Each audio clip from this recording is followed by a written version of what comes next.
اعوذ باللہ من الشیطان الرجیم، بسم اللہ الرحمن الرحیم۔ لے جی، صبر کا ذکر شکر کے ساتھ جڑا ہوا ہے تو اگلی آیت بھی سن لیں، وہ اسی سے ریلیٹڈ ہے۔ یا ایھا الذین آمنوا استعینوا بالصبر والصلاۃ، اے ایمان والو مدد طلب کیا کرو صبر کے ذریعے اور نماز کے ذریعے۔ کس کی مدد؟ اللہ کی۔ ظاہر ہے شیخ عبد القادر جیلانی کی مدد تو نہیں طلب کرنی، مولا علی کی مدد تو نہیں طلب کرنی، اس سے اللہ کی، کیونکہ ساتھ ہی آ گیا ان اللہ مع الصابرین، بے شک اللہ صبر کرنے والوں کے ساتھ ہے۔ یعنی جو صبر کرنے والے ہیں ان کے ساتھ اللہ ہو جائے گا، جب وہ صبر کے ذریعے اللہ کو پکاریں گے اللہ ان کی مدد فرما دے گا۔ سمپل چیز ہے۔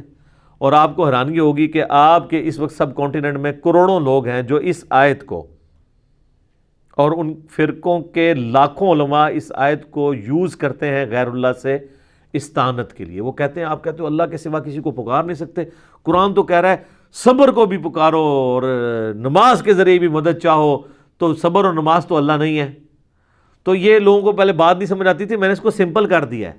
انہی لوگوں نے جب یہ ہمارے سامنے آیتیں پڑھتے ہیں تو ہم کہتے ہیں اس کا مطلب ہے المدد یا نماز، المدد یا صبر، میری مدد فرمائیے۔ تو کہتے ہیں نہیں، یہ تو مطلب نہیں ہے۔ تو پھر آپ تو یہی کر رہے ہیں نا، اس سے آپ المدد یا شیخ عبد القادر جیلانی نکال رہے ہیں، یا آپ شیخ عبد القادر جیلانی سے یوں کریں کہ وہ آپ کے سامنے موجود ہوں اور آپ ان کے ذریعے دعا کروا لیں، وہ تو ایک معاملہ علیحدہ ہو جائے۔ پھر تو آپ کہیں گے ہم نے اللہ ہی سے مانگا ہے، لیکن آپ تو ڈائریکٹ ان کو پکار رہے ہیں، اور وسیلے کے نام پہ دھوکہ۔ یہ میرا پچھلے دنوں ویڈیو ریکارڈ ہوئی ہے، وسیلے کے نام پہ دھوکہ، وسیلے کے نام پہ استعانت کر رہے ہوتے ہیں، استغاثہ کر رہے ہوتے ہیں، اور نام اسے توسل کا دیتے ہیں۔ تو کسی نے نہیں کہا المدد یا نماز، المدد یا صبر، بلکہ اللہ کی مدد چاہتے ہیں۔ اس کا مطلب یہ ہے کہ جو نماز پڑھے گا اللہ کی مدد کا حقدار ہو جائے گا، جو صبر کرے گا وہ اللہ کی مدد کا حقدار ہو جائے گا۔ اس سے ایک ایسا وسیلہ پتہ چلا جسے ہم کہتے ہیں نیک اعمال کا وسیلہ، کہ آپ نیک اعمال کو بھی اللہ کے حضور وسیلے کے طور پہ پیش کر سکتے ہیں۔ وہ جو بخاری مسلم میں 3 لوگوں کا ذکر ہے جو غار میں پھنس جاتے ہیں، پہلے ایک اللہ کے حضور وسیلہ پیش کرتا ہے اپنے عمل کا جو اس نے سب سے چھپا کے کیا ہوتا ہے، تھوڑا سا پتھر سرک جاتا ہے، پھر دوسرا، پھر تیسرا، پھر کھل جاتا ہے۔ نیک اعمال کا وسیلہ پیش کریں۔ یہ 6 وسیلے ہیں، 5 ثابت ہیں، ایک ثابت نہیں ہے۔ میرا وسیلہ اور توسل کے اوپر جو لیکچر ہے مسئلہ 43 وہ بھی دیکھ لیں، اور لیٹسٹ جو وسیلے کے نام پہ دھوکہ، یہ آپ دیکھیں تو آپ کو پتہ چل جائے گا۔ تو ان آیات کو مس کوٹ کرتے ہیں، حالانکہ اس کا تعلق اللہ ہی کے ساتھ ہے کہ صبر اور نماز کے ذریعے آپ نے اللہ کی طرف متوجہ ہونا ہے۔ صبر کے اندر پوری زندگی ہے، بلکہ نماز بھی صبر ہی ہے۔ جناب فجر کی نماز گرمیوں میں اٹھ کے پڑھنا صبر نہیں ہے جب نیند ہی نہیں پوری ہوتی؟ سردیوں میں نماز کے لیے وضو کرنا کیا صبر نہیں ہے؟ صبر کی 3 اقسام ہے مینلی۔ ایک صبر ہے اللہ تعالیٰ کی طرف سے آئے ہوئے تکلیفوں پہ صبر کرنا، وہ تو ہم سب کو پتہ ہے، اور وہ صبر ہوگا ابتدائی صدمے پہ۔ اس کی آگے آیات بھی آ جائیں گے، اس کے لیے آپ نے کہنا ہے انا للہ و انا الیہ راجعون، بے شک ہم خود بھی تو اللہ کی طرف سے آئے تھے، ہم نے لوٹ کے اللہ کی طرف جانا ہے۔ یہ تکلیف بھی آئی، الٹیمیٹلی چلی جائے گی۔ اور صحیح مسلم میں آگے ایک اور دعا کا حصہ ہے، اللہم اجرنی فی مصیبتی واخلف لی خیرا منہا۔ تو مسلم شریف کے الفاظ ہیں، جو یہ دعا پڑھ لے گا تو اللہ تعالیٰ اسے بہتر نعم البدل عطا فرمائے گا اس چھوٹ جانے والی چیز کے ایکویلنٹ۔ اس کا مطلب یہی ہے اللہم اجرنی فی مصیبتی، اے اللہ اس مصیبت میں مجھے اجر عطا فرما، واخلف لی خیرا منہا، اس سے بہتر میرے لیے خلیفہ مقرر کر دے، بہتر نعم البدل۔ اور مسلم شریف کے الفاظ ہیں، ام سلمہ کہتی ہیں جب میرا خاوند ابو سلمہ فوت ہوا تو میں بڑی دکھی تھی، تو میں نے حضور سے یہ دعا سنی ہوئی تھی، انا للہ و انا الیہ راجعون، اللہم اجرنی فی مصیبتی واخلف لی خیرا منہا۔ یہ یوٹیوب پہ میرا ایک کلپ بھی اپلوڈڈ ہے، غم کی خبر کو خوشی میں بدلنے کی دعا، تو اس میں میں نے اس کو ڈسپلے بھی کروایا نیچے۔ تو کہتی ہیں میں نے یہ دعا پڑھ لی اور میں پھر پریشان تھی کہ ابو سلمہ سے بہتر تو نبی الاسلام کے صحابہ میں کوئی اور صحابی نہیں ہے، تو مجھے اللہ تعالیٰ اس کا بہتر نعم البدل کیا دے گا؟ تو کہتے ہیں جیسے ہی میری عدت پوری ہوئی تو نبی الاسلام میرے پاس آئے اور انہوں نے میرے سامنے اس خواہش کا اظہار کیا کہ میں تمہیں اپنے عقد میں لینا چاہتا ہوں۔ تو کہتی ہیں میں نے کہا مجھے واقعی نعم البدل مل گیا، اور ام المومنین بنی ہیں 64 ہجری میں فوت ہوئی ہیں، واقعہ کربلا کے بھی 3 سال بعد فوت ہوئی ہیں۔ نبی الاسلام کی وفات کے بعد یہ 53 سال زندہ رہی ہیں۔ اتنی لمبی عمر کسی اور امہات المومنین میں سے کسی نے نہیں پائی۔ سب سے آخر میں حضور کی جو بیوی فوت ہوئی ہیں ام سلمہ ہے۔ اور اہل بیت کی شان میں اور کربلا سے ریلیٹڈ جتنی احادیث ہیں نا وہ آلموسٹ ام سلمہ نے روایت کی ہوئی ہے۔ نبی الاسلام کی یہ بڑی لاڈلی ترین بیویوں میں سے ہے ام سلمہ سلام اللہ علیہا ورضی اللہ تعالی عنہا۔ تو انہوں نے یہ دعا پڑھ لی تھی، تو وہ اس کا کچھ حصہ آگے آ بھی جائے گا۔ اللہ تعالیٰ نیک بندوں کی نشانی بتائے گا کہ وہ جب بھی ان پہ کوئی تکلیف آتی ہے تو وہ یہی کہتے ہیں انا للہ و انا الیہ راجعون۔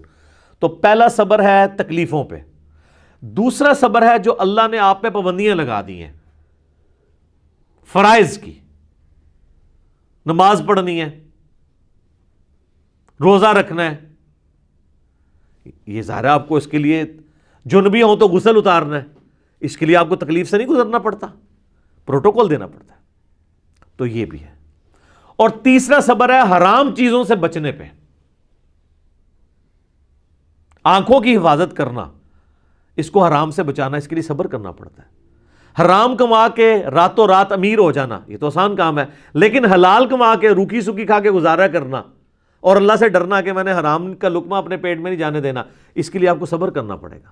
تو یہ 3 صبر ہیں۔ نمبر 1 اللہ کی طرف سے آئی ہوئی تکالیف پہ صبر، نمبر 2 اللہ نے جو آپ پہ فرائض لگائے ہیں ان فرضوں کو منوان اسی طریقے سے پورا کرنے میں جو تکلیفیں اٹھانی ہیں اس پہ صبر، چاہے وہ گرمیوں کے روزے ہوں اور سردیوں کے وضو ہوں اور گرمیوں کی فجر کی نماز ہو، اور تیسرا اللہ تبارک و تعالیٰ نے جو حرام سے بچنے کے لیے آپ کو ایمفسائز کیا ہے اور اٹریکشن بھی رکھ دی اس حرام کے اندر، تو صبر کرنا پڑے گا نا۔ اٹریکشن تو ہے ہر حرام چیز میں۔ مسلم شریف میں حدیث ہے اللہ تعالیٰ نے جنت کو ناگوار چیزوں سے ڈھانپ دیا ہے اور جہنم کو، دوزخ کو خوشگوار چیزوں سے ڈھانپا ہوا ہے، یعنی دنیا میں ہر خوشگوار چیز دوزخ کی طرف لے جاتی ہے اور ہر ناگوار چیز جنت کی طرف لے جاتی ہے۔ اب وہ ناگوار کی ہرڈلز جو عبور کرے گا نا تو جنت تک پہنچے گا، یہ ہے وہ چیز۔ اس پہ خیر گھنٹوں بولا جا سکتا ہے، میرا ایک لیکچر ضرور سنیں، میں نے ان ساری چیزوں کو اس میں بریف کیا ہے۔ مسئلہ 120 سورۃ الفرقان سے اللہ کے صحیح اولیاء کی 12 خصوصیات کیا ہیں وہ میں نے بیان کی ہیں، اس میں میں نے کافی ساری حدیثیں بیان کی تھی، آج مال نہیں کہ میں ان کی طرف جاؤں، ان آیات کو کور کر لیتے ہیں۔ وَلَا تَقُولُوا لِمَنْ يُقْتَلُ فِي سَبِيلِ اللَّهِ أَمْوَاتٌ، اور مت کہا کرو ان لوگوں کو کہ وہ مردہ ہیں جو اللہ کی راہ میں قتل کر دیے جائیں۔ بیسیکلی یہ غزوہ بدر سے پہلے آیات نازل ہوئی ہیں، اور غزوہ بدر باقاعدہ مارکہ پہلا ہے، اس سے پہلے چھوٹے چھوٹے مارکے ہوئے ہیں لیکن اصل مارکہ بدر کا ہے۔ اب جہاد اور قتال کے لیے صحابہ کرام کو اللہ تعالیٰ تیار کر رہا ہے، تو پہلے ذہن سازی ہو رہی ہے کہ اللہ کی راہ میں جو مارا جائے نا اسے مردہ نہیں سمجھنا۔ بل احیاء ولکن لا تشعرون، بلکہ وہ تو زندہ ہے لیکن تمہیں شعور نہیں ہے۔ سر اس آیت کے ساتھ جو سب کانٹیننٹ کے علماء نے تختہ مشق بنایا ہے اس کو، اور اس سے انہوں نے کہا جی بزرگ زندہ ہیں وہ مرتے ہی نہیں ہیں، ٹھیک ہے جی، یہاں کہاں لکھا ہوا ہے کہ وہ مرتے نہیں ہیں؟ یہاں تو سٹارٹ اس سے ہو رہا ہے کہ جو مر جائیں اللہ کی راہ میں انہیں مردہ مت کہو۔ پہلی بات ہے اللہ خود کہہ رہا ہے کہ وہ مر گئے ہیں، یہ کہتے ہیں وصال شریف فرما گئے ہیں، پردہ شریف فرما گئے ہیں، اللہ نے تو یہ الفاظ نہیں استعمال کیے، اور یہ تو کوئی نہیں، یہ تو جنرل ہیں، خود نبی علیہ السلام کے لیے لفظ نہیں استعمال کیا، اور لفظ استعمال کیا وما محمد الا رسول، سورہ آل عمران آیت نمبر 144، قد خلت من قبلہ الرسل افئن مات او قتل، محمد تو نہیں مگر ایک رسول، ان سے پہلے بھی کئی رسول آئے اور چلے گئے، اگر یہ مر جائیں یا قتل کر دیے جائیں، اور انڈیا پاکستان بنگلہ دیش میں اگر یہ وصال شریف فرما جائیں اور شہید ہو جائیں، شہید بھی عربی کا لفظ ہے، وصال بھی عربی کا لفظ ہے، اللہ نے دونوں لفظ استعمال نہیں کیے۔ تو یہاں پہ وہ ڈاکٹر تعلق قادری صاحب کہتے ہیں اے نبی کو مردہ کہنے والوں تم مر جاؤ۔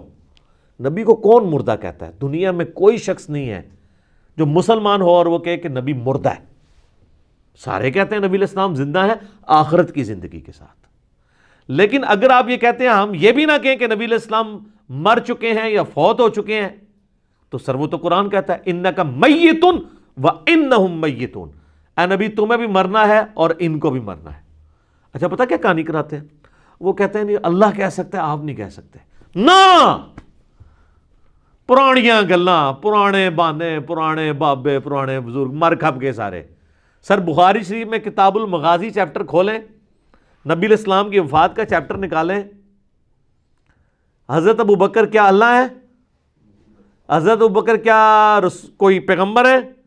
وہ حضور کی میت پہ کہہ رہے ہیں الفاظ اپنی طرف سے بنا کے، من کانا یعبد محمدا فإن محمد قد مات، جان لو تم میں سے جو بھی محمد کی عبادت کرتا تھا نا تو محمد علیہ السلام مر چکے ہیں۔ ومن کان یعبد اللہ فإن اللہ حی لا یموت، اور جو کوئی اللہ کی عبادت کرتا تھا، کرتا ہے یا کرتا رہے گا، کرتا ہے یا کرتا رہے گا، وہ جان لے کہ اللہ تعالیٰ کو کبھی موت نہیں آئے گی، وہ ہمیشہ زندہ رہنے والا ہے۔ تو حضرت ابوبکر صدیق نے تو خود بولا ہے کہ محمد مر چکے ہیں، ان کو کسی نے نہیں کہا کہ آپ یہ کہیں کہ نبی علیہ السلام وصال فرما گئے ہیں، آپ یہ نہ کہیں کہ محمد مر چکے، آپ فرمائیں پردہ فرما گئے ہیں، آخرت میں زندہ ہے، بالکل زندہ ہے۔ وہ تو اسی خطبے میں موجود ہے کہ خطبے سے پہلے جب سیدہ عائشہ کے حجرے میں گئے، بخاری کے الفاظ ہیں، نبی علیہ السلام کے چہرہ مبارک سے انہوں نے کفن ہٹا کے حضور کو ماتھے پہ بوسہ دیا اور کہا اللہ کے رسول اللہ آپ پہ دو موتیں جمع نہیں کرے گا، ایک موت تو آپ کا مقدر تھی وہ آپ کو آئی ہے، اب دوبارہ آپ کو موت نہیں آئے گی، یعنی آخرت کی زندگی میں۔ کیونکہ باہر حضرت عمر یہ کہہ رہے تھے کہ جس طرح حضرت موسیٰ گئے تھے نا کوہ طور پہ تو واپس آ گئے تھے، حضور بھی ابھی منافقین کو پہلے قتل کریں گے، قرآن میں آیات ہیں کہ نبی منافقین کے ساتھ قتال کرے، تو حضور نے تو پوری زندگی قتال ہی نہیں کیا منافقین کے ساتھ، تو حضور واپس آ جائیں گے۔ تو حضرت بکر نے کہا نہیں، وہ واپس آئیں گے تو اس کے بعد دوبارہ زندہ ہو گئے تو نہیں آ سکتے نا، تو آڑے بابے زندہ ہو جاتے ہیں۔ حضرت بکر دا کیتا سی کہ نبی علیہ السلام نہیں زندہ ہو سکتے دوبارہ، آخرت کی زندگی میں چلے گئے۔ تو ان کا یہ جھوٹا بہانہ تھا، اور میں یہ اکثر کہتا ہوں کہ یہ محمد رسول اللہ کی کامیابی ہے۔ بادشاہوں کے بڑے بڑے لیڈرز کے مرنے پہ لوگ ان کی تعریف کرتے ہیں، اور رسول اللہ کے تربیت یافتہ وہ لوگ ہیں کہ حضور کی میت کے اوپر توحید بیان کر رہے ہیں، اور پاکستان کے تحت 295C کے حقدار ٹھہرتے ہیں۔ انہیں کہنا سی نا جڑے تھے پھردے لوگوں نو کہانیاں کراندا، اوے تنوں اور کوئی آیتاں نہیں لبیاں اور تو ساری گستاخانہ آیتاں ہی پڑھنیاں نے۔ اچھا اندازہ کریں ان کا یہ عقیدہ ہے کہ قرآن میں گستاخانہ آیات بھی ہیں، دیکھو نا۔ اچھا یہ کہتے ہیں نا آپ کو قرآن یوں ڈھونڈ ڈھونڈ کے وہ آیتاں پڑھتے ہیں جتنے حضور دی تنقید، حضور کی تنقید تو ہے ہی نہیں قرآن میں سر، وہ محمد اور تھے، محمد اور مرنے سے پہلے اے مسلمان کر لے اس پہ غور، کتابوں کا محمد اور ہے، بابوں کا محمد اور، کتابوں کا خدا اور ہے، بابوں کا خدا اور۔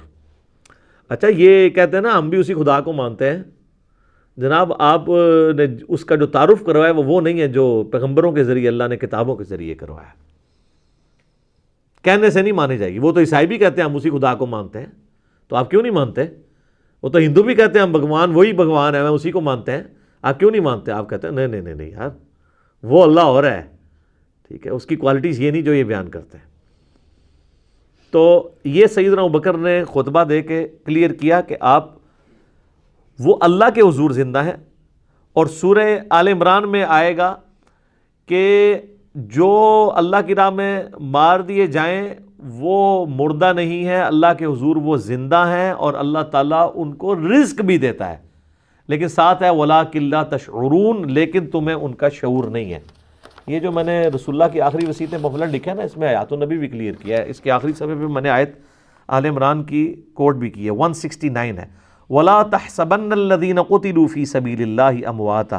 یہ آل عمران میں غزوہ احد کے کانٹیکسٹ میں نازل ہوئی تھی کہ اکثر انصار مدینہ میں کوئی گھر نہیں بچا تھا جہاں کوئی میت نہ ہو، تو اللہ نے کہا گمان بھی نہ کبھی کرنا کہ جو اللہ کی راہ میں مارے گئے ہیں وہ مر گئے ہیں، بل احیاء عند ربہم یرزقون، بلکہ وہ اللہ کے حضور زندہ ہیں۔ اور یہاں پہ سورہ البقرہ میں الفاظ آ گئے ہیں کہ بل احیاء ولکن لا تشعرون، بلکہ وہ تو اللہ کے حضور زندہ ہے اور تمہیں شعور نہیں۔ سورہ بقرہ آیت نمبر 154۔ اللہ کہہ رہا ہے تمہیں شعور نہیں ہے، آپ کہہ رہے ہو زندہ ہے تو زندہ بندے کو مانگ سکنے ہیں، یہ وہ زندگی ہے ہی نہیں ہے۔ دنیا کی زندگی کے لیے پروٹوکول جو ہے سانس ہے، قبر کی زندگی کے لیے سانس پروٹوکول نہیں ہے۔ حیات النبی پہ میں نے ڈیٹیل لیکچر دیا ہے، مسئلہ 5 وہ آپ دیکھیں، اور وفات النبی پہ بھی لیکچر دیا ہے 163۔ اب وہ 2 گھنٹے کی گفتگو ہے، دونوں 2 گھنٹے کی گفتگو ہے، میں یہاں ریپیٹ نہیں کر سکتا، اس کو اسی کے اوپر کنکلوڈ کرتے ہیں۔ وَلَنَبْلُوَنَّكُمْ بِشَيْءٍ مِّنَ الْخَوْفِ وَالْجُوعِ، اور ہم ضرور آزمائیں گے تمہیں تھوڑے سے خوف سے، تھوڑی سی بھوک سے، وَنَقْصٍ مِّنَ الْأَمْوَالِ، اور تمہارے مال میں نقصان کے ذریعے، وَالْأَنفُسِ وَالثَّمَرَاتِ، اور تمہاری جانوں میں نقصان کے ذریعے، اور تمہارے پھلوں میں جو تمہارے پاس ایسٹس ہیں یا تمہاری کھیتی ہے، کوئی بھی چیز۔ وَبَشِّرِ الصَّابِرِينَ، اور پھر بشارت ہوگی جو صبر کر لیں گے۔ یعنی اللہ نے یہ کنفرم کر دیا ہے کہ آزمائے بغیر میں نے کو نہیں چھوڑنا۔ اب یہ ایک آیت اس بات کی متقاضی ہے کہ میں 1 گھنٹہ صرف اس آیت کے اوپر بولوں کہ اللہ تبارک و تعالیٰ نے انسان کو ضرور آزمانا ہے۔ بہرحال چونکہ میں نے یہ پچھلے دنوں جو کرونا سے ریلیٹڈ بھی ویڈیو ریکارڈ کروائی ہے، اس میں میں نے اس آیت کو کور کیا، اور اس کے کانٹیکسٹ میں سورہ الحدید کی آیت نمبر 22 اور 23 میں اللہ تعالیٰ نے فرمایا کہ زمین و آسمان میں کوئی مصیبت ہم نازل کریں یا تمہاری جانوں میں، تو ہم نے اس سے پہلے ہی لوح محفوظ میں اسے لکھ لیا ہے، تاکہ جو تمہیں تکلیف پہنچے تم اس کے اوپر غم نہ کرو، اور جو تمہیں اللہ کی طرف سے اچھائی ملے اس کے اوپر شیخی نہ بگاڑو۔ اللہ کو شیخی بگاڑنے والے پسند نہیں ہے۔ تو یہ ہمارا ٹیسٹ ہے۔ سورۃ الانبیاء میں آیا کہ ہم اچھے اور برے حالات کے ذریعے تمہیں آزماتے رہیں گے، لیکن ہمارے لیے یہ ہے کہ صبر کرنا ہے۔ مبشر الصابرین، بشارت ہے صبر والوں کے لیے۔ الذین اذا اصابتہم مصیبہ، وہ لوگ ایسے ہیں کہ جب انہیں کوئی مصیبت پہنچتی ہے، قالوا انا للہ وانا الیہ راجعون، ان کا یہ ایٹیچیوڈ ہوتا ہے کہ یار ہم بھی تو اللہ کی طرف سے آئے تھے، ہم نے بھی مر کے اللہ کے پاس جانا ہے، ہم نے خود ہی مر جانا ہے، تو یہ جو تکلیف ہمارے پاس آئی تھی زیادہ سے زیادہ ہمیں موت ہی دے سکتی ہے نا، تکلیف بھی اللہ کے پاس چلی جائے گی تو ہم نے بھی تو ایک نہ ایک دن اللہ کے پاس چلے ہی جانا ہے۔ کتنی زبردست دعا ہے کہ موت ہر چیز کا اینڈ کر دے گی۔ وہ جب جادوگروں کو فرعون نے کہا نا میں تمہیں سولی لٹکا دوں گا، مخالف سمت کے ہاتھ پاؤں کٹوا دوں گا، تو قرآن میں آتا ہے انہوں نے کہا تھا کہ تو جو کچھ کرے گا اس دنیا کی زندگی میں کر سکتا ہے نا، آخرت جا کے تو نہیں برباد سے کر سکتا نا ہماری، زیادہ مار دے گا نا، تو مرنا تم نے ویسے بھی ہے، ٹھیک ہے، کیا تیری بات مان لیں تو پھر نہیں مریں گے، مرنا تو ہے ہی ہے۔ اولئک علیہم صلوات من ربہم، اللہ اکبر۔ اللہ کہہ رہا ہے ایسے لوگ ہیں جن پر اللہ تعالیٰ بھی درود بھیجتا ہے، اللہ کی رحمتیں ہیں ایسے لوگوں پہ، ورحمہ، اور رحمت، واولئک هم المہتدون، اور یہی وہ لوگ ہیں جو اصل میں سیدھے راستے کے اوپر ہیں، ہدایت کے اوپر ہیں۔ کون سے لوگ؟ جن کا یہ ایٹیچیوڈ ہے کہ کوئی تکلیف جان مال میں پہنچے وہ کہیں جو اللہ کی مرضی۔ اس اعتبار سے ایک حدیث ہے، اب یہ مسئلہ تقدیر سے ریلیٹڈ ہے۔ مسئلہ تقدیر خود اتنا بڑا ٹاپک ہے کہ میں نے قرآن حکیم سے 50 مقامات سے 200 آیات کراس ریفرنس کے طور پہ 4 لیکچرز میں کور کیے ہیں۔ مسئلہ 103 104 ABC، مسئلہ تقدیر کے اوپر یہ آیات بھی اس میں کور کی تھی۔ تمام اس طرح کی جو کریٹیکل آیات ہیں وہ کور کی ہیں۔ پھر بخاری مسلم میں درجنوں احادیث ہیں تقدیر کے اوپر، اور اس میں ایک حدیث سب کو کنکلوڈ کرتی ہے، اور امام مسلم اتنے سمجھدار ہیں کہ جو کتاب القدر چیپٹر ہے نا، تقدیر ڈیسٹنی والا چیپٹر، اس کی آخری حدیث انہوں نے وہی لی ہے، کیونکہ حدیثیں وہ ایسی ہیں کہ انسان بعض اوقات کنفیوز ہو جاتا ہے۔ تو میں نے تقدیر کے لیکچر جو دیے ہیں اس میں وہ ساری حدیثیں جس سے لوگ قدریہ کی طرف چلے جاتے تھے یا جبریہ کی طرف، میں نے دونوں کا رد کر کے آپٹیمل سولوشن بتایا۔ وہ مسلم شریف کی حدیث بڑی زبردست ہے۔ اس حدیث میں الفاظ ہیں کہ سیدنا ابو ہریرہ رضی اللہ تعالیٰ عنہ کہتے ہیں کہ نبی علیہ السلام نے مجھے یہ وصیت کی تھی، اے ابو ہریرہ اپنے لیے جو نفع مند چیز ہے اس کے لیے خوب کوشش کرو، نمبر 1۔ نمبر 2، پھر وَاسْتَعِن بِاللَّهِ، اللہ سے بھی مدد مانگنی ہے، خالی کوششوں میں نہیں بیٹھ جانا۔ جو مولا علی کا قول ہے کہ میں نے اپنے ارادوں کے ٹوٹنے سے اپنے اللہ کو پہچانا ہے، کہ میں نے سب کچھ فٹ رکھا تھا لیکن اللہ کی مرضی کچھ اور تھی، کچھ اور ہی رزلٹ نکل آیا۔ اپنے لیے نفع مند چیز کے لیے پوری کوشش کرنا، وَاسْتَعِن بِاللَّهِ، پھر اللہ سے مدد مانگنا، پھر ساتھ فرمایا کاہلی نہ کرنا، سستی نہ کرنا۔ یہ نہیں ہے کہ پیپروں کی تیاری کی کوئی نہیں ہے اور خالی تسبیح پڑھی اور اینڈ تے فیل ہو کے کہتے ہیں جو اللہ دی مرضی، نہیں، یہ نہیں۔ کاہلی نہ کرنا، سستی نہ کرنا، اس کے باوجود اگر رزلٹ تیرے خلاف آ جائے، تجھے نقصان ہو جائے، تو پھر یہ نہ کہنا کہ اگر میں یہ کر لیتا تو یہ ہو جاتا، اگر میں یہ کر لیتا تو یوں ہو جاتا۔ اگر مگر شیطان کا دروازہ کھول دیتا ہے. تو اگر مگر سے بچنا ہے اینڈ پہ، پہلے پوری کوشش کرنی ہے. ایک کام کیا یہ اچھا، اس کا یہ مطلب نہیں ہے کہ آپ نے کرٹیکل انالیسز نہیں کرنا کہ مثلا اگر کوئی پاکستان نے کوئی مہم لانچ کی ہے اور اس میں ناکامی ہو گئی ہے تو اب وہ اس کے اوپر کوئی میٹنگ، جس نے F-16 گرا ہے تو اب میٹنگ ہی نہ کال کریں. وہ کریں گے مستقبل میں بچنے کے لیے، وہ علیحدہ چیز ہے. اس پہ آپ صبر کریں گے. مستقبل کی تو اسٹریٹجی بنانی ہے. جو بخاری مسلم حدیث ہے، مومن ایک سوراخ سے 2 بار نہیں ڈسا جاتا. تو دوسری بار اس لیے نہیں ڈسا جاتا کہ وہ انالائز کرتا ہے یار میرے پہلے بھی کام پہ ہے، ہوں دوبارہ نہ پہ جائے. وہ ایک علیحدہ چیز ہے، اس کو اس سے مکس نہیں کرنی. جو نقصان ہوا اس پہ کہنا ہے جو اللہ کی مرضی. کیونکہ سورۃ الحدید کیا ہے نمبر 22 اور 23 ہے کہ اللہ تعالیٰ نے تمہارے نصیب میں چیز لکھی ہے جو تمہیں پہنچنے والی ہے، تمہاری جان میں ہو یا پوری انسانیت کے لیے، وہ تمہیں تکلیف آنی ہے. تمہارا ایٹیچیوڈ یہ ہے کہ ان اللہ مع الصابرین. تم نے کہنا ہے انا للہ و انا الیہ راجعون. اور یہ جو اکثر لوگ کہہ رہے ہوتے ہیں نا جی اب کیسے ہم فرق کریں کہ یہ اللہ کی طرف سے جو مصیبت آئی ہے یہ آزمائش ہے یا عذاب ہے. بڑا آسان طریقہ ہے. اگر تواڈے فرقے والے تے آئی ہے تو آزمائش ہے، دوسرے تے آئی ہے تو عذاب ہے. ہاں اس طرح کہانیاں کراتے ہیں نا. جنید جمشید صاحب اگر شہید ہو جاتے ہیں تو کہتے ہیں وہ عذاب میں مارا گیا. ٹھیک، پھر ان کو وہ حدیث بھی بھول جاتی ہے کہ میری امت میں جو بندہ آگ میں جل کے مرے، پانی میں ڈوبنے سے مرے، پیٹ درد سے مرے، وہ جنتی ہے. ٹھیک ہے، وہ شہید ہے. طاعون کے مرض سے مرے، وہ بخاری مسلم کی حدیث بھول جائے گی. ہاں اپنا کوئی جل جائے گا تو ٹھیک ہے، اپنا کو پھانسی چڑھ گیا گورنمنٹ کی طرف سے تو شہید ہے. تو یہ کرائٹیریا ہی ہے. اس میں مولا علی کی طرف بھی ایک منسوب کرتے ہیں کال، جھوٹا کال ہے کہ اگر تم تکلیف آنے کے بعد اللہ کی طرف متوجہ ہو جاؤ تو سمجھ لو یہ آزمائش ہے، اور اگر اللہ سے بے پرواہ ہو جاؤ تو یہ عذاب ہے. تو مسلمان جو بھی ہے وہ اللہ کی طرف لوٹتا ہے. بڑے بڑے باغی لوگ آپ یہ دیکھ لیں گھروں میں بیٹھے ہوئے ہیں، تو ہماری تو ویورشپ بڑھ گئی ہے اس کی وجہ سے. ٹھیک ہے، گھر بیٹھ کے جناب یوٹیوب پہ دعائیں شیئر کروا رہے ہیں لوگوں کو، واٹس ایپ پہ کروا رہے ہیں، اذکار کارڈ شیئر کروا رہے ہیں. تو اللہ کی طرف یہ کوئی کرائٹیریا نہیں ہے. آج کی ڈیٹ میں چونکہ پیغمبر دنیا سے جا چکے ہیں، پیغمبر کے جانے کے بعد قیامت تک جتنی بھی اللہ کی طرف سے تکلیفیں آئیں گی اس میں آپ نے ان کو آزمائش سمجھنا ہے، نعوذ باللہ عذاب نہیں اس کو کہنا. حتیٰ کہ طاعون کے بارے میں بخاری مسلم میں ہے کہ طاعون میری امت پہ آئے گا تو وہ کافروں کے لیے عذاب ہوگا، لیکن میرے ماننے والوں کے لیے وہ رحمت، اللہ اس کو بنائے گا، اور جو مر گیا وہ شہید ہوگا.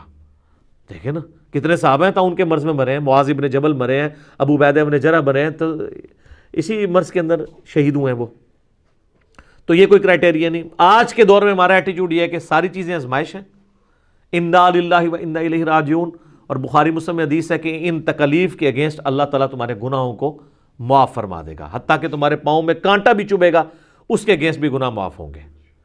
اور ابو داؤد ترمذی میں حدیث ہے کہ انسان کے بعض اوقات ایسے گناہ ہوتے ہیں کہ اس کی کوئی نیکی اس کا کفارہ نہیں بن پا رہی ہوتی، تو اللہ تعالیٰ اسے دنیا میں تکلیف میں ہمیں ڈالتا ہے، اور جب دنیا سے اٹھاتا ہے تو پاک و صاف کر کے اٹھاتا ہے. تو آپ کے گناہوں کا کفارہ بھی بن جاتا ہے. اس لیے نہیں کہ آپ نے جو گناہ کیے تھے ان کی وجہ سے تکلیفیں آئی ہیں، نہیں نہیں نہیں. گناہ سے کون بندہ پاک ہے؟ مراد یہ کہ اللہ چاہتا ہے کہ آخرت میں نہ دے، دنیا میں آپ کو تھوڑی بہت تکلیف سے گزارے. تو یہ بڑا کرٹیکل ٹاپک ہے، اس طریقے سے ورڈک نہیں دینی چاہیے. ٹھیک ہے جی، اللہ تعالیٰ سے دعا ہے جو حق بات میں نے کہی اللہ تعالیٰ ہمارے دلوں میں راسخ فرمائے. اگر میرے منہ سے جذبات میں کوئی بات نکل گئی تو اللہ تعالیٰ ہمارے دلوں سے محف کر دے. ہمیں کتاب و سنت کی تعلیمات پر عمل کر کے دوسرے بھائیوں تک پہنچانے کی توفیق عطا فرمائے. سبحانک اللہم و بحمدک، اشہد ان لا الہ الا انت، استغفرک و اتوب الیک، وما علینا الا البلاغ المبین.